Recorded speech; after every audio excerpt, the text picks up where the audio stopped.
seorang muslim itu akan semakin kuat di dalam mengemban amanah ketika ia memikulnya bersama dengan saudara-saudaranya yang lain. Oleh karenanya Abu Dzar Al-Ghifari radhiyallahu anhu ketika beliau bertanya kepada Rasulullah sallallahu alaihi wasallam, "Man taba'aka li hadzal amr?" Siapa gerangan orang-orang yang pertama mengikuti Anda ya Rasulullah dalam urusan ini? Maksudnya dalam menyampaikan risalah dan dakwah kepada manusia. Rasulullah kemudian menjawab, rajulun, seorang lelaki dewasa, seorang pria, wa mar'atun, seorang wanita, wa abdun, seorang hamba sahaya, wa sabiyun, dan seorang anak kecil atau pemuda. 4 komponen ini, yang pertama mengikuti ajakan Nabi sallallahu alaihi wasallam dan berdakwah bersama dengan Rasulullah sallallahu alaihi wasallam. Adapun yang pertama Abu Bakr As-Siddiq radhiyallahu anhu, yang luar biasa pengorbanan beliau di dalam mendampingi Rasulullah sallallahu alaihi wasallam dalam dakwah, sampai beliau digelari dengan apa? As-Siddiq. Mengapa beliau digelari dengan As-Siddiq? Karena beliau adalah orang yang pertama membenarkan dakwah Rasulullah sallallahu alaihi wasallam ketika semua orang mendustakan beliau.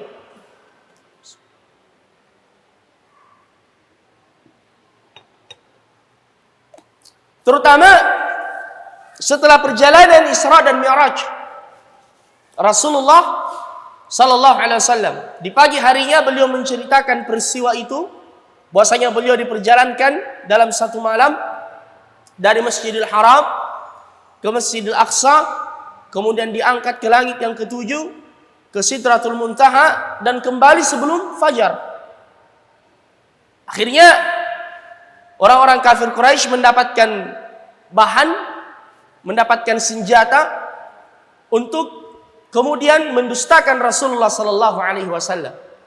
Yang mana mereka sudah mulai gelisah dengan pergerakan dakwah Rasulullah sallallahu alaihi wasallam.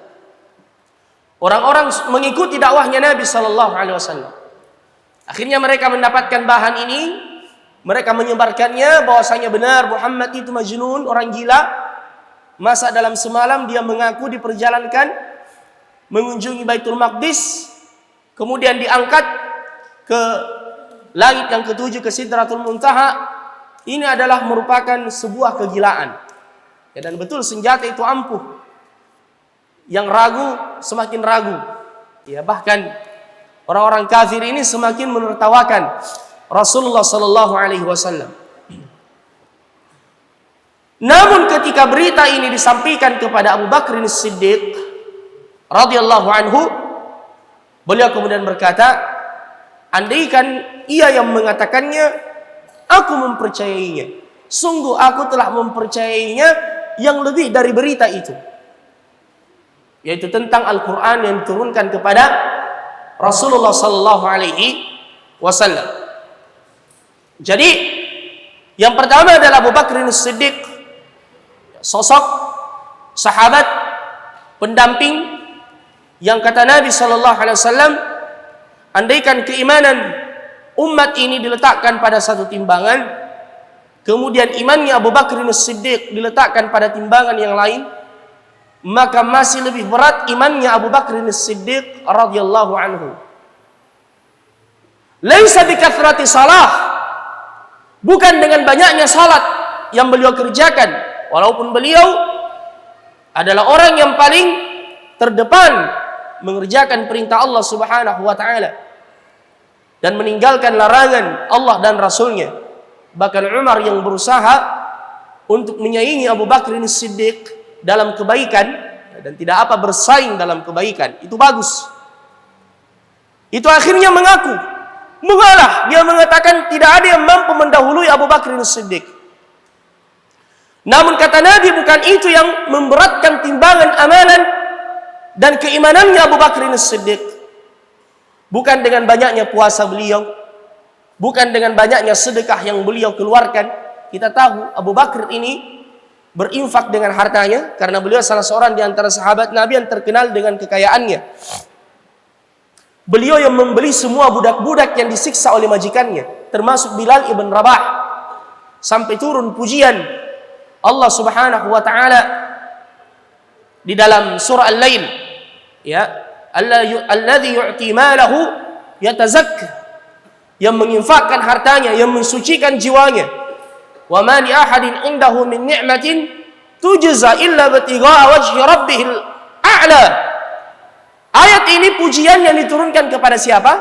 Abu Bakr As-Siddiq, yang membebaskan Bilal ibn Rabah bersama dengan sahabat-sahabat yang lain dari kalangan para budak yang disiksa oleh majikannya. Dia membeli surga Allah dengan hartanya. Namun bukan itu yang kata Nabi sallallahu alaihi wasallam menjadikan keimanan Abu Bakr As-Siddiq lebih berat dari keimanan seluruh umat. Namun syai'un waqara fi qalbihi, sesuatu yang ada di dalam hati beliau, yaitu al-iman wa tasdiq, keimanan dan pembenaran dengan apa yang dibawa oleh Nabi sallallahu alaihi wasallam ketika seluruh manusia mendustakan beliau. Abu Bakr As-Siddiq radhiyallahu anhu yang ketika beliau menjadi khalifah, bayangkan, ketika beliau menjadi khalifah, menjadi pemimpin, pernah suatu malam, dan Umar ini selalu mengikuti Abu Bakr As-Siddiq apa yang ia kerjakan. Di suatu malam dia melihat Abu Bakr As-Siddiq masuk ke sebuah rumah seorang nenek-nenek yang sudah janda, tidak memiliki keluarga, dan buta kedua matanya. Umar melihat Abu Bakar sering masuk ke rumah itu di setiap subuh. Akhirnya Umar mendatangi nenek-nenek tersebut. Dia bertanya, "Mundu kam dakhala 'alaika hadzal rajul?" Sejak kapan lelaki itu sering mendatangi Anda di tempat ini? Wanita ini berkata, "Sudah lama sekali.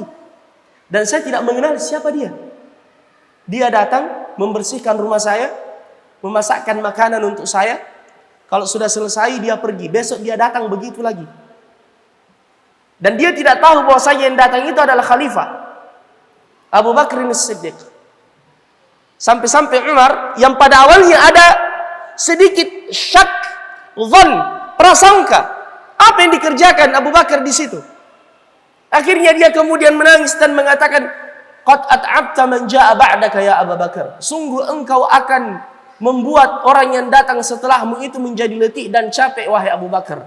Maksudnya khalifah yang akan menggantikanmu nanti itu akan sulit menyamai apa yang kau kerjakan, apa yang engkau lakukan. Itulah sosok Abu Bakr As-Siddiq radhiyallahu anhu, yang kata Nabi sallallahu alaihi wasallam, orang yang kemudian mendampingi Nabi sallallahu alaihi wasallam, "Walladzi jaa'a bis-sidqi wa saddaqa bihi." Ini persaksian Allah kepada nabinya dan kepada sahabatnya Abu Bakr As-Siddiq. "Walladzi jaa'a bis-sidq," yang datang dengan kebenaran. Siapa dia? Rasulullah sallallahu alaihi wasallam. "Wa saddaqa bihi," dan membenarkan kebenaran itu yang dibawa oleh Nabi. Siapa dia? Abu Bakr As-Siddiq radhiyallahu anhu. "Illa tansuruhu faqad nasarahu Allah إذ أخرجه الذين كفروا ثاني اثنين إذ هما في الغار إذ يقول لصاحبه لا تحزن إن الله معنا." Yaitu ketika orang-orang kafir mengusir Nabi bersama dengan para sahabatnya, beliau kemudian yang paling terakhir hijrah. Sahabat-sahabat beliau duluan hijrah ke Madinah, termasuk Umar. Sahabat-sahabat ini hijrah sembunyi-sembunyi karena takut dengan ancaman orang-orang kafir Quraisy. Adapun Umar hijrah terang-terangan. Dia menghunus pedangnya. Dia mendatangi majelisnya orang-orang kafir Quraisy. "Siapa di antara kalian yang mau istrinya menjadi janda, anaknya menjadi yatim, ketahuilah hari ini saya hijrah, silahkan dia mencekal saya di balik bukit ini." Tapi tidak ada yang berani dengan Umar radhiyallahu anhu. Syaitan saja tidak berani pada Umar, apalagi cuma syaitan manusia. Abu Bakar minta izin untuk hijrah, tapi Nabi menahan, jangan dulu, ya. Kira-kira seperti itu. Sampai di suatu siang Nabi mendatangi rumahnya Abu Bakr As-Siddiq ketika sementara orang lagi beristirahat. Panas terik matahari, Nabi datang sendiri sambil menutup wajahnya. Mendatangi rumahnya Abu Bakr As-Siddiq. Abu Bakar yang melihat dari dalam rumah mengatakan, ini Rasulullah datang kepada kita. Bukan kebiasaan beliau seperti ini. Bukan kebiasaan beliau seperti ini. Pasti ada yang penting yang beliau hendak sampaikan. Ya, karena biasanya saya yang datang, atau minimal bukan pada waktu yang seperti ini. Karena waktu berziarah itu dilarang oleh Allah Subhanahu wa taala sebelum salat subuh, setelah salat zuhur, dan setelah salat isya. Ya, sebagaimana ayat yang disebutkan di dalam Al-Qur'an. Ya. Akhirnya sampailah Nabi ke rumahnya Abu Bakr As-Siddiq. Beliau berkata, "Akhrij man indak."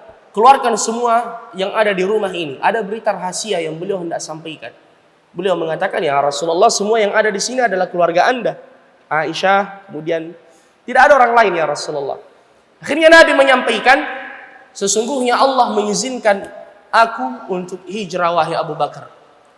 Abu Bakr As-Siddiq langsung faham apa maksud dari Nabi. Beliau kemudian berkata, "As-suhbah ya Rasulullah." Jadi maksud kedatangan Anda ke sini ya Rasulullah mengajak saya untuk menemani Anda? Beliau mengatakan iya. Subhanallah.